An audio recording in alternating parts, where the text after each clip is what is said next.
Good morning students. आज से फिर से हम लोग ऑनलाइन क्लासेस के माध्यम से अपने स्टडी को जारी रखेंगे। और आज हम लोग जो पढ़े हुए थे ना, उस दिन भी हम लोग क्लास में डिस्कस किए हुए थे अशोका के बारे में। आज हम उसी एनसीईआरटी की लाइन को आगे बढ़ा रहे हैं और आज हम लोग एनसीईआरटी का एक टॉपिक है जिसका नाम है Ashoka the king who choose peace. ठीक है, अशोका जिन्होंने किसको चुना? पीस को चुना। जैसा कि हमने बताया था कि अशोक जो थे ना, वो पहले वैसे नहीं थे जो अभी थे।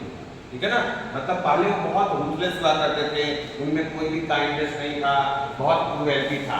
लेकिन जैसे ही कलिंगा वार हुआ ना, कलिंगा वार जैसा कि हमने बताया था कि उड़ीसा में कलिंगा वार होता है। कलिंगा वार के बाद अशोक की लाइफ में बहुत कुछ चेंज हो जाता है। जैसा कि हमने कहा था कि 1 लाख से ज़्यादा लोगों की जान चली गई थी कलिंगा वार में। ये इतने लोगों की जो जान गई थी, जो बहुत सारे जो उसमें थे बेगुनाह थे, इनका कोई दोष नहीं था, इन सब के जान जाने के बाद उन्होंने क्या किया? अशोक ने बौद्ध धर्म को अपना लिया और बौद्ध धर्म को अपनाने के बाद उन्होंने पीस को चुना। किसको चुना? पीस को चुना। इसी टॉपिक को हम लोग आगे लेकर के चलते हैं। इंट्रोडक्शन में पहले देखेंगे तो पता नहीं है आपको, अशोका 268 में सम्राट बनते हैं और 232 में डेथ के बाद, ये डेथ का भी साल है, याद रखिएगा, इनका डेथ का भी यही साल है। तो डेथ जैसे ही होता है कि सम्राट से हट जाएंगे, मर जाएंगे, थोड़ी सम्राट रहेंगे। तो 232 तक ये शासन में रहते हैं। ठीक है, one of the greatest ruler of the Maurya dynasty, जैसा कि हमने बताया है, इसीलिए इनको ग्रेटा अशोका द ग्रेट भी कहते हैं। तो मौर्य डायनेस्टी के सबसे महान राजा में से एक थे, महान सम्राट में से एक थे। He expanded the Mauryan Empire across most of the Indian subcontinent। जैसा कि हमने बताया था कि पूरे सब कॉन्टिनेंट में केवल तमिलनाडु, केरला और श्रीलंका को छोड़ करके लगभग ऑलमोस्ट पूरे सब कॉन्टिनेंट में इन्होंने मौर्य साम्राज्य को फैला दिया था, एक्सटेंड कर दिया था। ठीक है, अब चलते हैं कलिंगा वार के बारे में थोड़ा बात करते हैं। आखिर ये वार क्या था? Ashoka fought a fierce war. Fierce का मतलब होता है ना भयानक, फियर्स का मतलब जानलेवा। जैसे आपको पता है ना, आप टाइगर के लिए फियर्स वर्ड का इस्तेमाल करते हैं। टाइगर कैसा होता है? खूंखार होता है। तो ऐसा ही खूंखार जो एक युद्ध हुआ था, जो कि कलिंगा में हुआ था, कलिंग वार के नाम से फेमस है, और उसको लड़े कौन थे? Ashoka. The war caused massive loss of life and destruction. अब देखो भाई, वार का नाम ही डिस्ट्रक्शन है। मैं बार बार कहता हूँ कि अगर कहीं भी वार हो रहा है, कहीं भी युद्ध हो रहा है, तो उसका नाम है क्या? उसका नाम है डिस्ट्रक्शन। और जब डिस्ट्रक्शन होगा, लॉस ऑफ लाइफ होगा, जान माल की क्षति होगी। आप देखिएगा कि आप छोटा से छोटा युद्ध भी लड़ लो, अगर आपके 10 जवान मर रहे हैं तो सामने वाला का भी 2 जवान मरेगा। ठीक है, इसका मतलब है, सीधी सी बात है कि वार का मतलब है डिस्ट्रक्शन, वार का मतलब है बर्बादी, वार का मतलब और कुछ नहीं बल्कि क्या? बर्बादी। डिस्ट्रक्शन का दूसरा नाम वार है, या वार का दूसरा नाम डिस्ट्रक्शन है, ऐसे कर सकते हैं। Deeply affected by the suffering. ठीक है ना, ये जो वार हुआ ना, इससे बहुत ज्यादा प्रभावित हुए। अशोका गिव अप वायलेंस, और इन्होंने निर्णय लिया कि आज से कोई हिंसा नहीं करेंगे। कलिंगा वार के बाद इन्होंने निर्णय क्या लिया? इन्होंने गिव अप कर दिया वायलेंस को। इनका मानना था कि आज के बाद हम बौद्ध धर्म अपना लेंगे, और बौद्ध धर्म जो सीधा सीधा कहता है, बौद्ध धर्म क्या, कि सबसे पहले आपको क्या होना होगा? नॉन वायलेंस होना होगा, आपको ट्रुथ का साथ देना होगा, आपको ट्रुथ के साथ चलना होगा। अब बात करते हैं अशोका के एडिक्ट क्या थे। अशोका ने क्या क्या ऑर्डर दिए, क्या क्या मैसेज दिया अपने रूलर को, ठीक है ना, कि जा जा करके क्या क्या करना है आपको, उसी के बारे में हम लोग बात करेंगे। वह का एडिक्ट दिया है, एडिक्ट का ऑफिशियल ऑर्डर, ये ऑफिस के द्वारा दिया गया एक ऑर्डर था। जैसा कि आपको पता है कि डीएम सर का ऑर्डर आया कि स्कूलों को बंद कर दिया जाए आगामी 27 तक, तो वैसे ही ये भी एक ऑफिशियल ऑर्डर था या मैसेज आप बोल सकते हैं, जो कि रूलर के द्वारा जारी किया जाता है। किसके द्वारा? रूलर के द्वारा। ठीक है ना, एडिक्ट एक ऐसा ऑफिशियल ऑर्डर है या मैसेज है जो कि रूलर के द्वारा जारी किया जाता है। अब देखिएगा अशोका के एडिक्ट थे, एडिक्ट इसके क्या क्या फीचर्स थे। तो पहला बात, ये रॉक्स और पिलर से बना हुआ था। किससे कवर हुआ था? इसको जब भी बनाते थे ना लोग, इसको कवर कर देते थे रॉक्स एंड पिलर से, पूरे इंपायर में, पूरे साम्राज्य में। ठीक है ना, एक्सप्लेन द आइडियाज ऑफ धर्म एंड गुड गवर्नेंस। ठीक है ना, इन्होंने किस पे अपना आइडियोलॉजी दिया? इन्होंने अपनी आइडियोलॉजी धर्म के बारे में बताया। धर्म क्या है पता है क्या ना?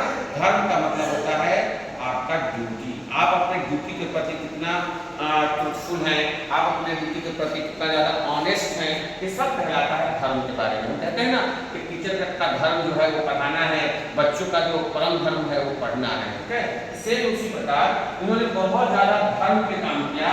और गुड गवर्नेंस मतलब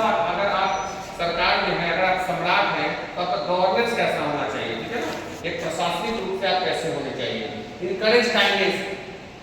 देखो यही अशोका के जिनके बारे में क्रूएल कहा जाता था, इनके बारे में ऐसा कहा जाता था कि इनके अंदर बहुत क्रूएल्टी भरा है। इन लोगों को जो प्रिजनर हुआ करते थे उनको चैम्बर रूम में, टॉर्चर चैम्बर रूम में ले जाकर के टॉर्चर करते थे और तब तक करते थे जब तक उसकी डेथ ना हो जाए।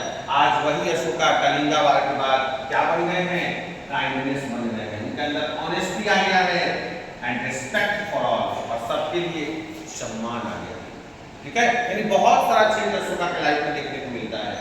आगे चलते हैं, बात करते हैं इनके स्क्रिप्ट के बारे में और लैंग्वेज के बारे में। तो मोस्ट एडिक्ट्स में रिटेन इन प्राकृतिक लैंग्वेज, जो भी एडिक्ट लिखा जाता था ना, एडिक्ट ऑफिस में जो भी ऑर्डर आता था वो तो या तो प्राकृतिक लैंग्वेज में आता था या फिर ब्राह्मी लैंग्वेज में आता था। पता है ना आपको, हमने क्लास में भी कराया था कि ब्राह्मी लैंग्वेज जो है ये मदर ऑफ ऑल स्क्रिप्ट है। जैसे संस्कृत है ना, Sanskrit mother of all language, इसी प्रकार ब्राह्मी को जो है consider the mother of many Indian script. जितने भी भारत में लगभग स्क्रिप्ट है सबकी अगर जननी कोई है तो ब्राह्मी है, याद रखिएगा।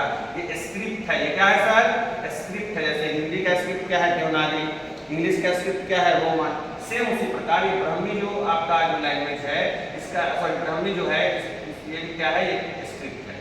अब बात करते हैं कि इन्होंने कहाँ कहाँ एडिक्ट बनवाया, ये एडिक्ट का लोकेशन कहाँ कहाँ था। हालांकि बहुत जगह बनवाए, लेकिन हम कुछ चुनिंदा का लिख रहे हैं जो इम्पोर्टेंट है, इतिहास का उसे बहुत ज्यादा इंपॉर्टेंस देते हैं। तो पहला था गिरनार, पहला कौन था, पहला था गिरनार। और गिरनार के बारे में बात करें तो प्रेजेंट डे में गुजरात में स्थित है। प्रेजेंट डे में कहाँ है, ये गुजरात में है। बात करते हैं धौली के बारे में, तो धौली जो है ना ये ओडिशा भुवनेश्वर में है। कहाँ है, ओडिशा में। धौली याद रखिएगा, धौली में भी इन्होंने एडिक्ट बनवाए। गिरनार जी से गिरनार और जी से गुजरात याद रखिएगा। धौली ओडिशा में हो गया। सारनाथ आपको पता ही है, बच्चा बच्चा को पता है कि सारनाथ अपने बिहार में ही है। सारनाथ अपने कहाँ है, बिहार में है।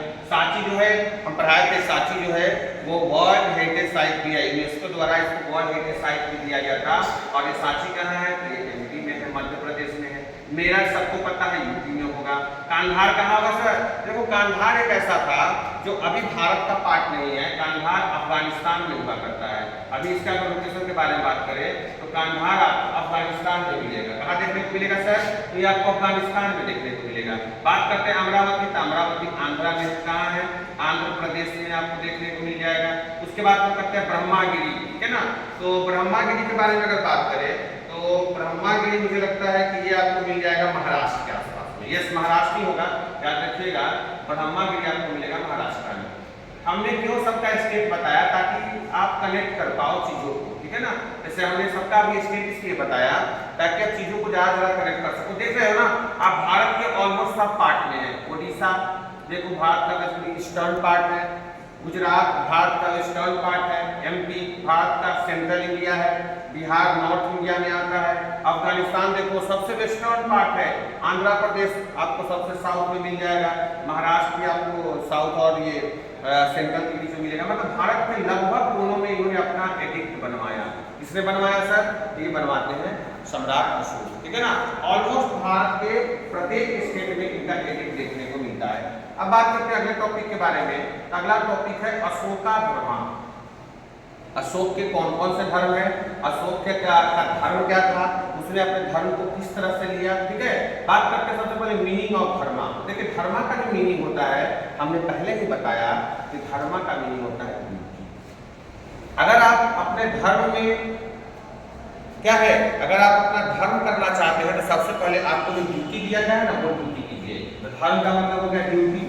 अगर आपको अपना धर्म प्यारा है तो आपको ट्रूथफुल होना होगा, आपको अपने धर्म के प्रति सच्चा होना होगा, ठीक है।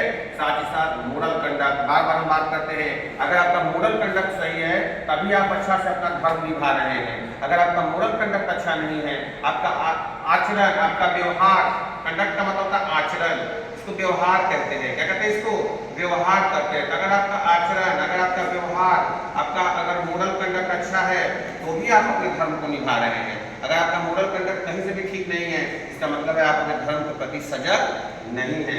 आगे बात करते हैं लॉ एंड ऑर्डर के बारे में।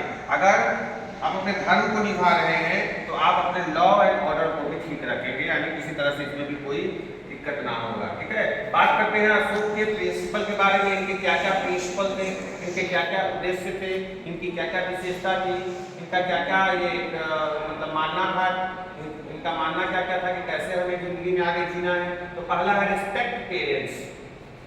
बार बार कहते हैं ना क्लास में कि अपने पेरेंट्स का बहुत रिस्पेक्ट करो भाई, क्योंकि पेरेंट्स हैं तभी आप हैं, ठीक है ना। और एल्डर्स, अपने का बड़ों का भी आदर करो। देखो ये सब कुछ कब आता है अशोका की लाइफ में? ये सब कुछ आता है जब कलिंगा वार हो जाता है, तब जब उन्होंने देखा लगभग 1 लाख से भी ज्यादा लोग मारे गए थे, उनके खून सब जगह नजर आ रहे थे। इसी से प्रभावित होकर के इन्होंने सब कुछ ही अपना लिया। पहले अशोका का नाम द ग्रेट नहीं था, लेकिन बाद में कलिंगा वार के बाद इनको अशोका द ग्रेट कहा जाने लगा। आज भी इतिहासकार अशोका द ग्रेट कहते हैं। आज मुझे एक बच्चा उसमें पूछा, सर आप इतना सारा बता रहे हैं अशोका के बारे में, अशोका कहाँ ग्रेट लग रहे हैं? हम लोगों को अभी नहीं पता चलेगा, बाद में पता चलेगा। तो ये सब है इन्होंने जो किया लोगों के लिए, ये सब इन्हें महान बनाता है। आगे हम लोग और पढ़ेंगे तो पता चलेगा और, ठीक है ना। तो रिस्पेक्ट पेरेंट्स से अपने से बड़ों और अपने माता पिता का खूब आपको सम्मान करना है। Be kind to all living beings, ठीक है ना। जितनी भी जीवित चीजें हैं, जितने भी लिविंग बीइंग्स हैं, उन सब का सम्मान कीजिए भाई लाइफ में, ठीक है ना। जो भी जीवित चीजें हैं, जिनमें लाइफ है, उन सब का सम्मान कीजिए, ठीक है। लिविंग बीइंग हो गया। फॉलो ट्रूथ एंड ऑनेस्टी, सच का सामना दो, सच का साथ रहो हमेशा, और ऑनेस्टी के साथ भी रहो, ठीक है ना।